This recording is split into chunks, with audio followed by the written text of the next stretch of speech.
Hello and welcome to Samavesh, monthly podcast series by Arcus Policy Research. We've today completed 4 episodes of Samavesh that together becomes the series 1.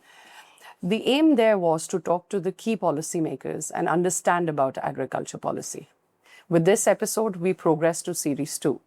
The idea is we go to the field, we go to the corporate sector, we go to the experts. And here, I am delighted and honored to welcome Dr. B.K. Singh, who's not just been the founder of Skymet, founder of BKC WeatherSys. He's also academic by training in agriculture research and economics. He's been a trader for more than 40 years in agriculture commodities and a serial entrepreneur. Thank you, sir, for joining us. Thank you very much. Thank you for having invited me to speak to you in this Samavesh. And perhaps I'm the first one to come as a outside the bureaucracy. So it is a real pleasure. Thank you so much. Absolutely. Thank you, sir. So it'll be nice to just start with your journey. And how has it been through when you started Skymet and did your first release in 2018, and how it's been to the current digital and AI integration into weather systems and agriculture crop prediction? We incubated a company called Skymet. And then Skymet was selling the byproducts of the research that we were doing. And eventually, with help of good experts, we were able to start, was hived off as a separate company. And they have been doing it very, very successfully with backing of some very good experts in this field, overseas as well as drawn from India Met Department, as well as Indian Air Force. So they have got a good battery of experts, and they are exceedingly doing well in monsoon forecast so far. It has been a long journey in meteorology for me personally. Yes. Sir जब हमने 2018 में स्काईमेट के सबसे पहले predictions देखे, 2 चीज़ बहुत intriguing थी. एक चीज़, आप IMD से पहले एटलीस्ट 15 दिन पहले अप्रैल में अपना फोरकास्ट देते थे.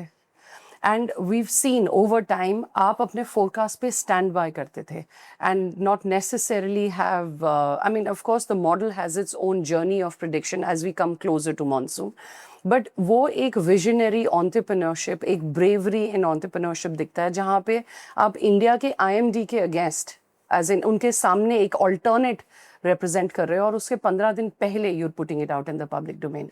सर ये कैसे रहा, ये क्या जर्नी रही, आप अपने आप को कैसे ट्रैक करते थे in terms of accuracy? How do you look back on that decision? Sweta, the monsoon prediction is very complicated as well as very risky. So Skymet, we as a Skymet, when we started doing it, we thought that we should do something well ahead in time from the point of view of agriculture, not that we are running against IMD. IMD is a huge organization. They got a huge talent in prediction, so we cannot really match their resources.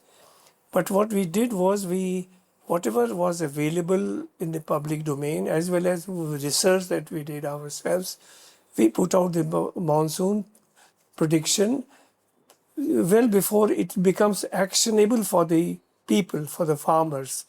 We in fact made we made IMD better because their predictions also improved when there is a private sector coming and making some statement in their area. Initially there were a lot of opposition. So how can you do it and all? We said, never mind, we are one of them, we'll do it. And that's how Skymet has done. The Skymet has done exceedingly well. And there is no doubt absolutely about it, sir. And 2026, we are understanding that it is very likely to be a strong El Nino year Many say it will bypass many historical records of El Ninos. So, sir, if you can just briefly tell us about 2026 and how El Ninos in history have impacted, say, our Indian monsoons, and also because as you also track crop yields, how do you anticipate such a heating of Pacific Ocean to affect the crop yields? So, if you can just walk us through 2026, sir.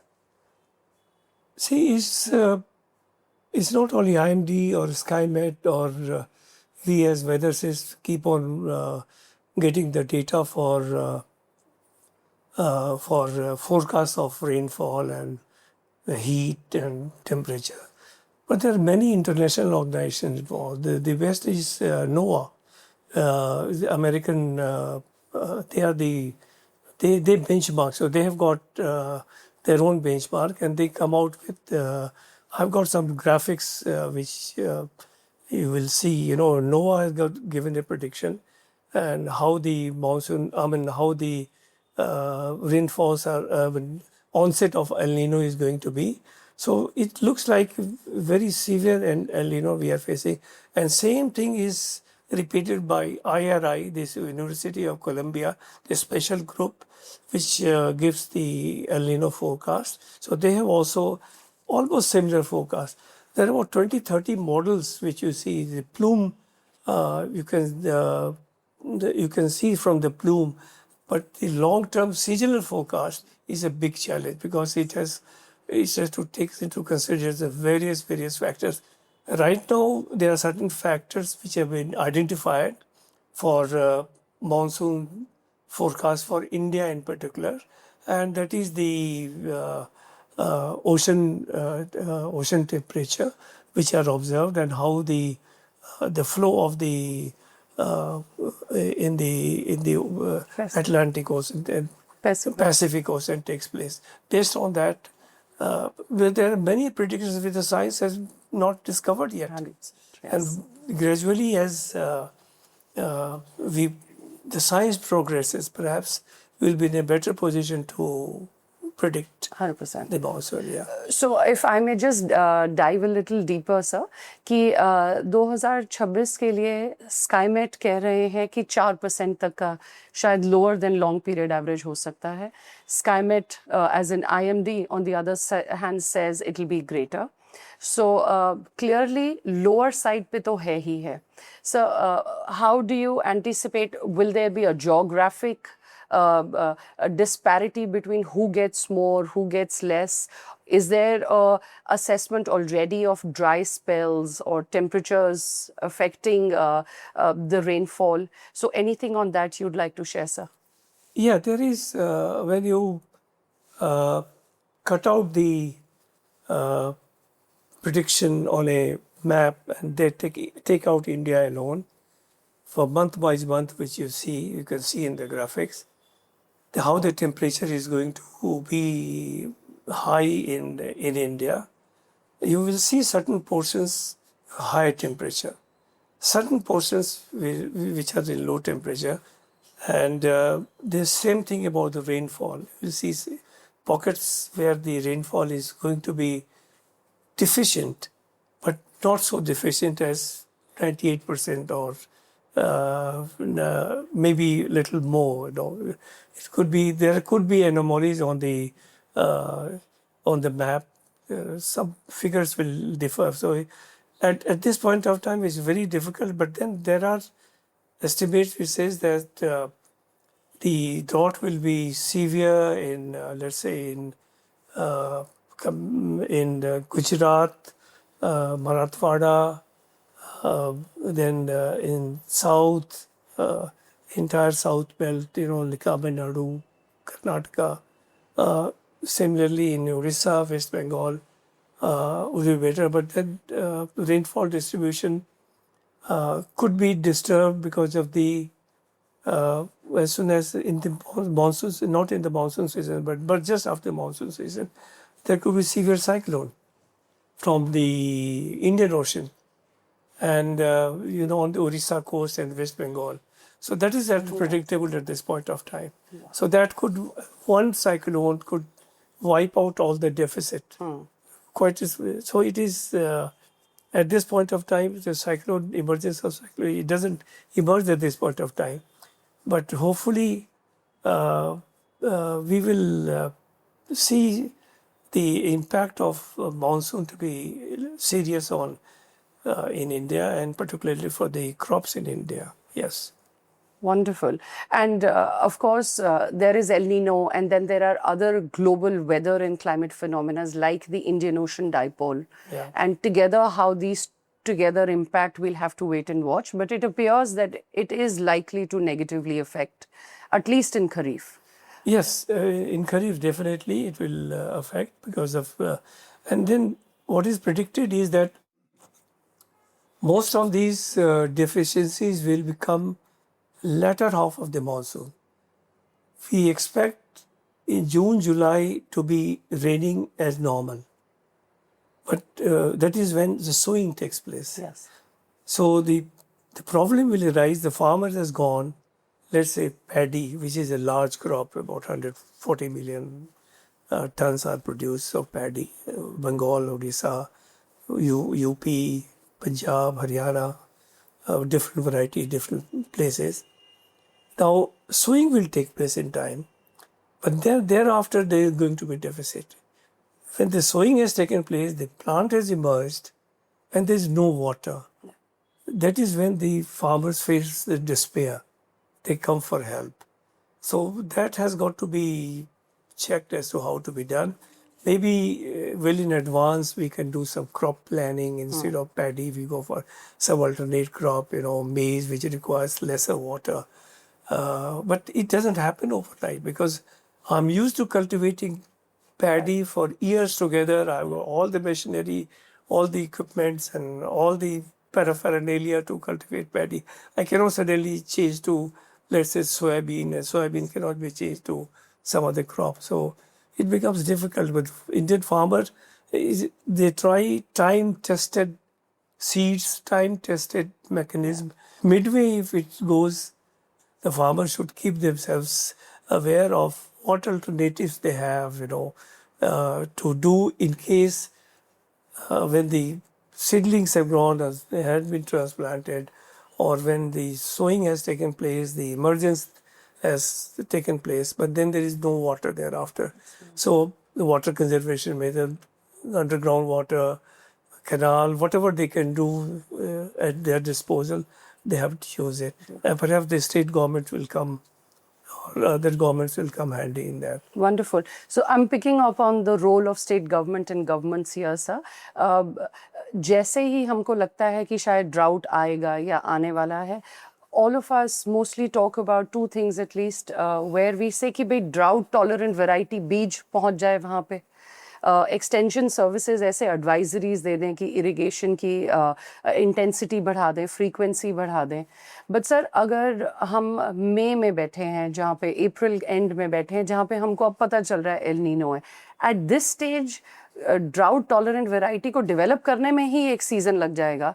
सो आपके journey के हिसाब से, and given that आप फसल सलाह app भी कर रहे हैं जहाँ पे आप प्रिडिक्शन करते हैं, आप सलाह दे रहे हैं, तो सर अगर हम गवर्नमेंट का रोल देखें ऐसी सिचुएशन में, क्योंकि सर एज रिसर्चर्स हमने देखा है हर 3 या 3.5 साल में ये चीज़ रिपीट हो रही है, ये एक पैटर्न है जो रिपीट हो रहा है.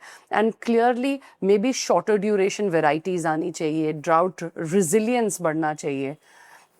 Work has been done on drought resistant varieties of paddy, wheat, gram and jowar, bajra. There are a lot of things are taking place.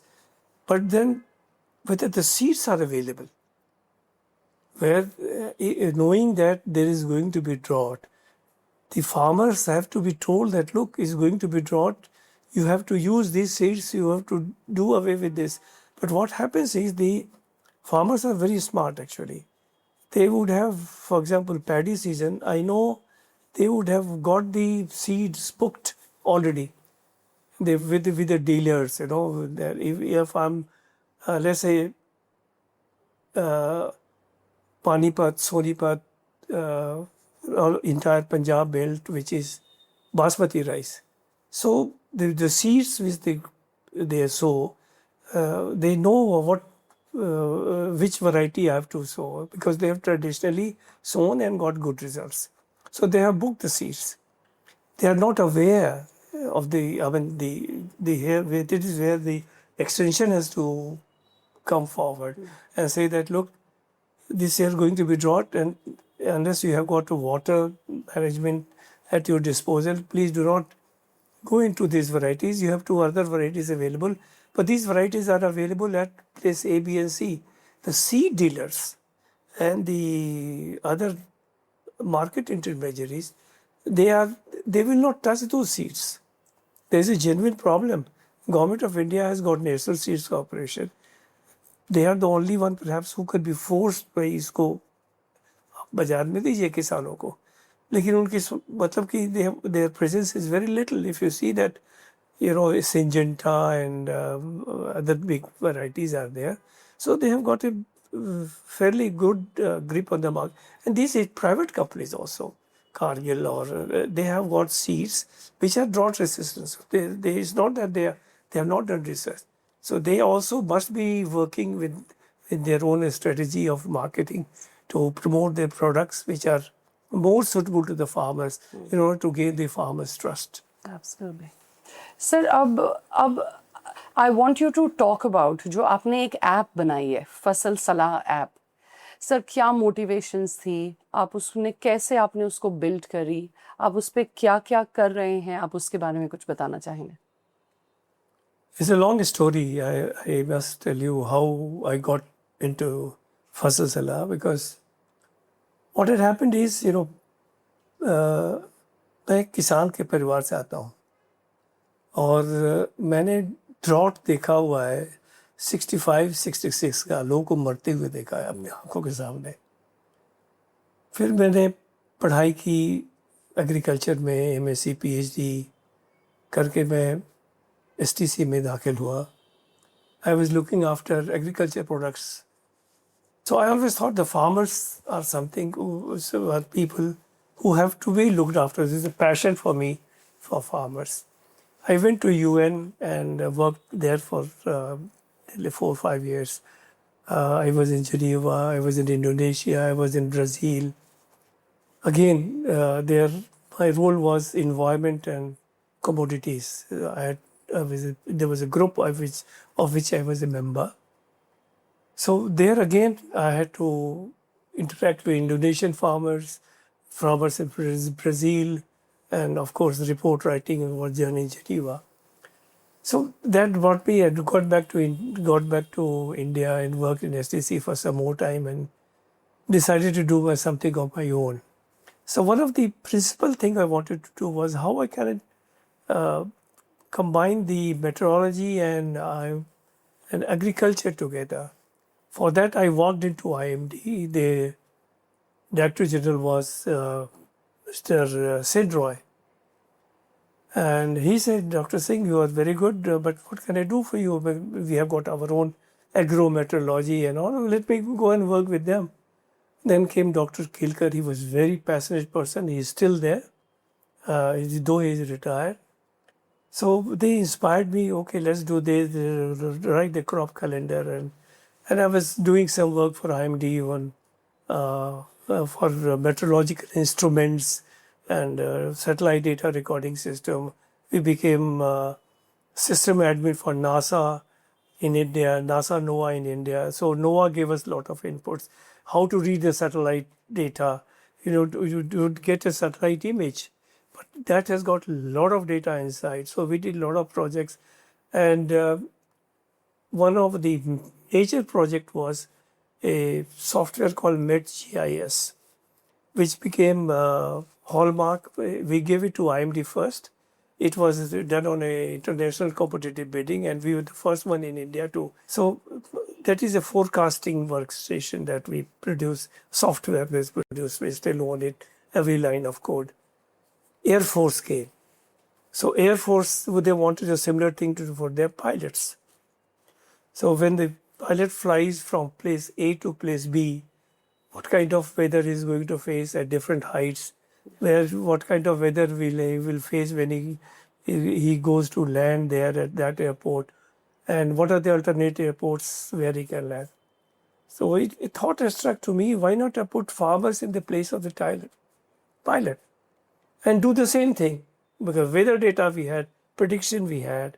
So I wanted to do that for the farmers. So, and started giving to farmers on a, through which the farmers could get the weather forecast, 3 days weather forecast for certain districts. So we started from there. But then it was limited to characters through SMS. So how many characters you can build in? So we said, okay, we do this. But then I realized that farmers do not need only weather.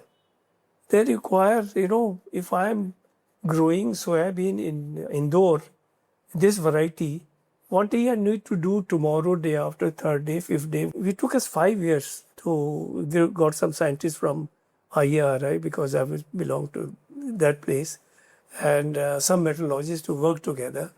We transcribed the crop calendar of major crops and major varieties of those crops, because pilot is one machine, but here is varieties are different, soil is different, place is different, plot is different.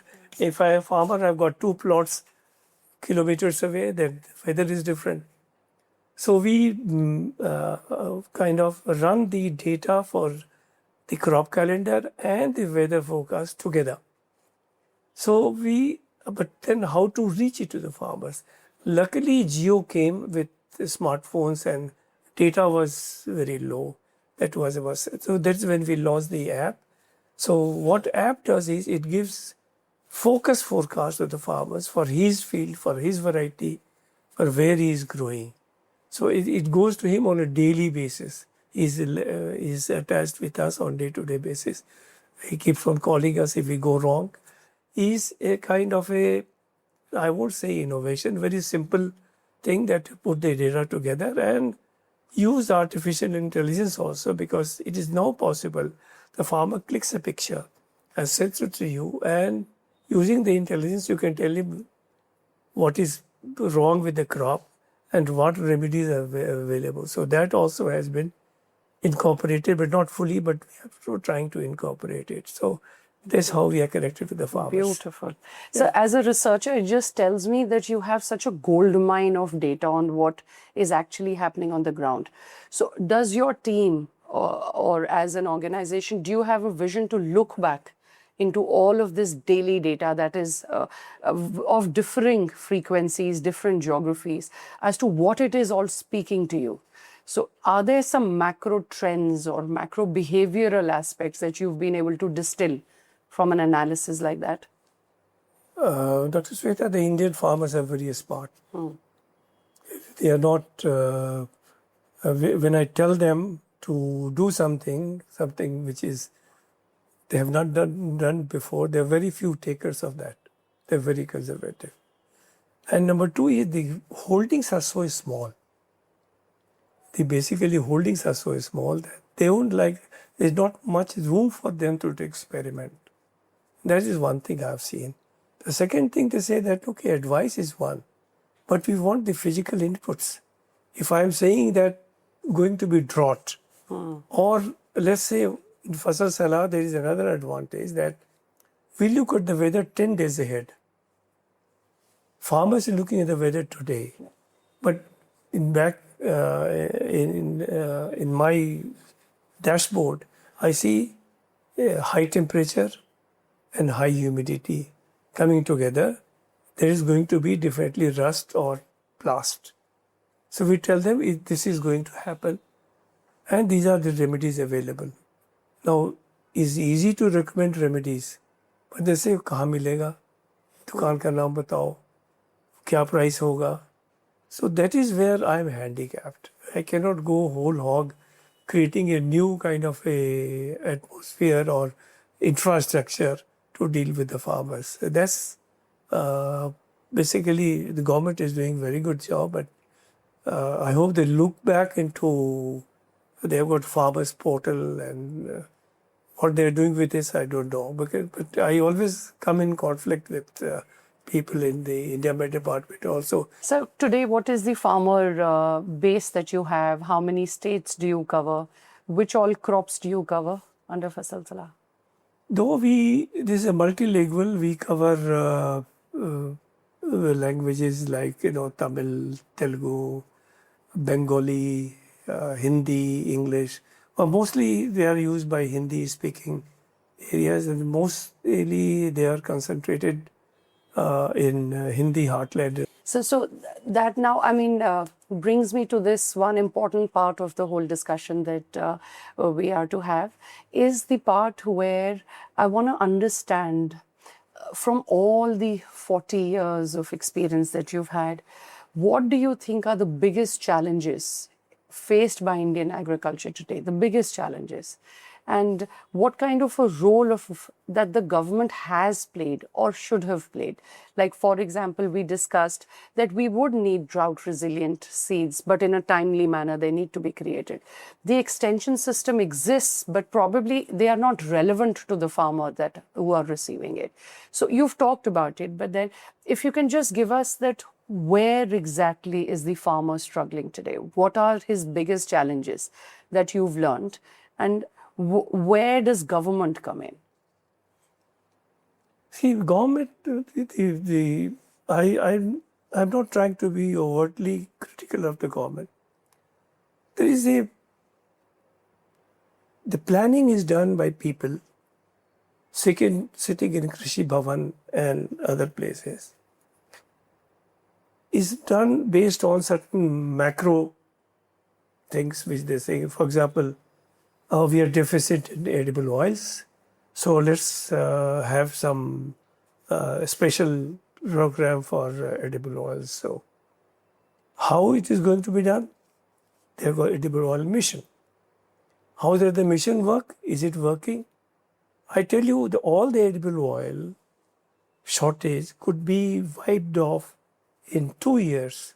Give it to Punjab farmers, subsidy of growing mustard, and they can flood the market with, you won't be required, but you will have mustard seeds with which you can do all kinds of dehydration, and there are intentions are good, but it is never implemented. And similarly for palm oil is a big import.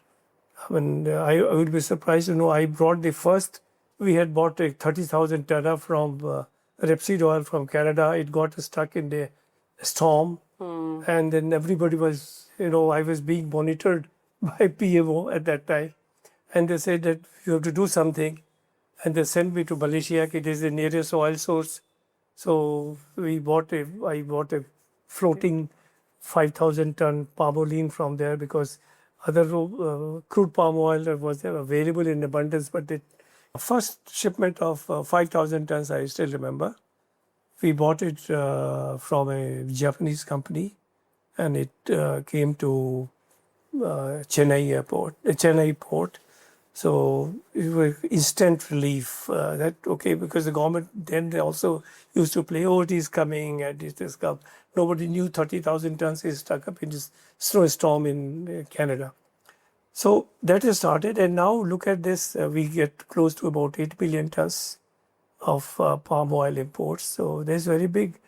Now, there are substitutes available. Of course, Government of India has done so much work on, in increasing the production of edible oils within the country by introducing new varieties, high-yielding varieties of various edible oils, including groundnut and sesame and mustard. But the mustard is the one which holds the potential, which can really kill the palm oil imports, on which we spend so much money next to petroleum products. So just 2 years back, we did bump up production of mustard, and then the mustard prices crashed. And then we were wondering, why is it that there was so much mustard available and still we continue to import to the tune of about 16 million tons of edible oil.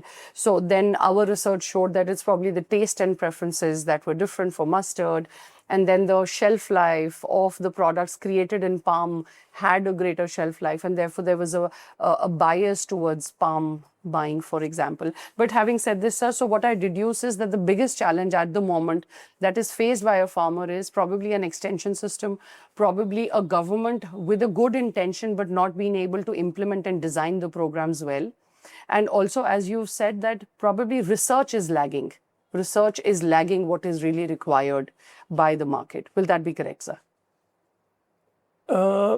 I don't think I would say research is lagging. Research is taking place, but the product which has been discovered in research is not reaching the people for whom it has been researched. You know, if you have got a new variety, it has better be publicized, go and do the field demonstration, and then get it. I remember I worked with Dr. Swaminathan when he was the director in IRA when I was studying. We used to go with him to Punjab and Haryana, where the first Mexican varieties of wheat were imported. And then we took the farmer's field at our position and said, we will cultivate and show it to you. So when these farmers see that, okay, this is such a good variety, gives good production in a small area, then they started adopting, and then there was a big demand pull for that seed variety. So that thing is not coming up. It's not being seen by us. IRI has done some excellent research. They have a lot of varieties. Like I keep on visiting their farm, and they have done varieties. But then to mass produce, mass market is a different thing. You know, that is where the private sector comes in.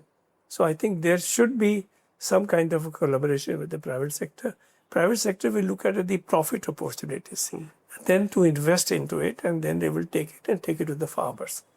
And that's what the American companies are doing in sitting in India. So why can't our companies do it? I'm going to pick on that. Sir, now wear your trader's hat and tell us what are the biggest challenges with Indian agriculture today. And I want you to focus back again on the role of government. Why I say this is because we've been constantly studying government policies, and it appeared, at least until a few years back, that the policies were little ad hoc, little unpredictable. And if a ban came, it stayed on for a very long time, and therefore the value chain suffered. I want you to wear that hat and also tell us where those challenges could be currently, as per your assessment. It's very difficult to answer a question, but I can tell you, so long I was working with the government. I always thought that the trader is creating all the mischief. Okay. In the days of canalization, everything should be, I aggregated the demand so that I can buy cheaply. Okay. That was my outlook also. When I'm out of the government, I'm going in the field. Traders have got a role. You cannot deny them. Because what they are doing, which you are not doing at all, they are doing financing of the crop with the farmers. They are collecting the crops. They are sorting the crops, they are packaging it, and then they are going into the factories or exports or whatever they want. Recently, I will give you an example. We had an opportunity to consult for a big importer for maize, and we sent our people to in Bihar, Purnia and Mandis. We tried to buy from the farmers. You can't do that. Farmers will trust you so long as you pay them cash then themselves. They won't let you inspect and all. Paisa do, le jao. But when you buy from the dealer, he acts as a filter. So first of all, he knows he has been there for years together. So he kaha jayega. And then he has got a role, and then he sorts out and does the moisture test and all, and whatever discounts are to be given, have to be applied. So I don't see the farmer and the bicholia role is largely misconceived. They have got a role, and they are playing a good kind of role into this. The second thing which has happened, which is remarkable, has happened in last 8 years, 9 years after the revolution in communication. Now, every information is available around the world. You know, what's happening in Firozpur Mandi and what is happening in Satna and what is happening in some other places available. They know what is happening there. So even in the international market, now they are saying, look, it is, I see that it is happening there. There's so much of crop, there's so much of vegetation. The farmers are not able to sell their products and you are quoting me this price. You know, a lot of exporters are suffering because of that, because there was information gap available, but now the information gap is gone. So you find some of these, we call them bicholia, is a middleman. He has become an exporter. He can export container loads, if not ship loads. So there is a revolution which is taking place. It's also a revolution taking place in value addition, in pre-processing or processing of the products, and for distribution to the local market.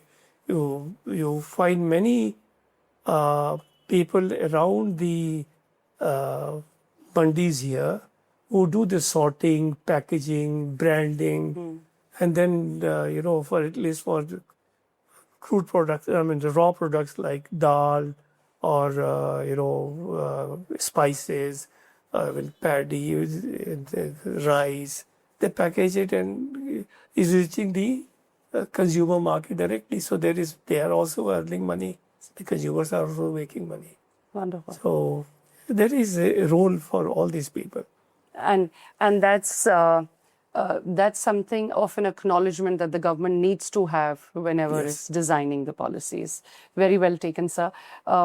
Anything that you would like to add in terms of what is your vision? What is the new problem that BKS WeatherSys is trying to solve today?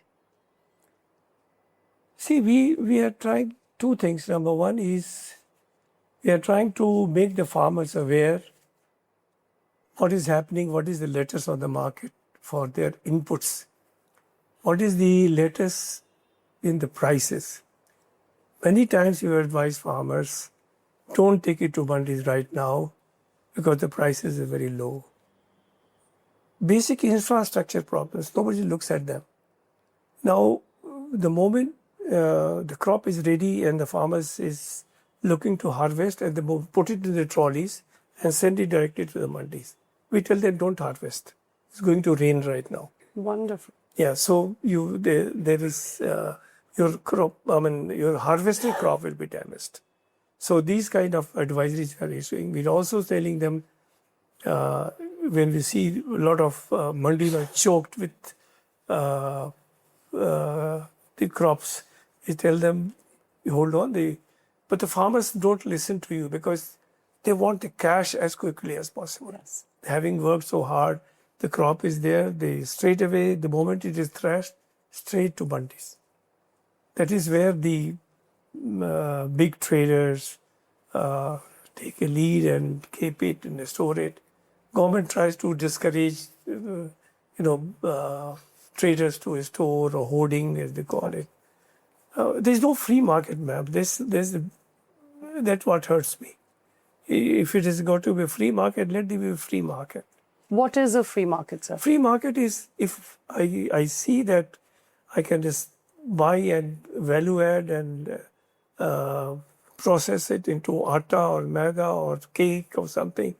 Let me take my position and buy the products which is best suited for me. For example, wheat, there are so many varieties. But one which is grown in Rajasthan is good for cake making. I don't know how many people know this. So there are wheat mills, there's who procure only from those mandis, only those varieties which are for baking the raising flours, So, what is holding back free market today? No, because there is stock limit. So government restrictions, like a stock yeah, limit. Correct. So every time the commodity trader is always trying to think how I can circumvent the rules to get away from this. That shouldn't be there. It should be positive, not negative. Look at the positive side. if big warehousing opportunities available, why not? Because the farmers can't store it. Right. If somebody is making money, it will let him make money. I think it's been prolific of Sir to have guided us on this conversation. We continue to study how governments and private sectors come together to balance that we have to ensure enough remuneration for the farmers, for the middlemen, for traders, and the government on the other side also has to manage that delicate line of maintaining affordability and access of food for everybody. So this is something that we anticipate that this series of Samavesh will elicit, and I'm so glad Singh sir offered his insights on them. Until we see you next time, thank you. Thank you very much. Thank you.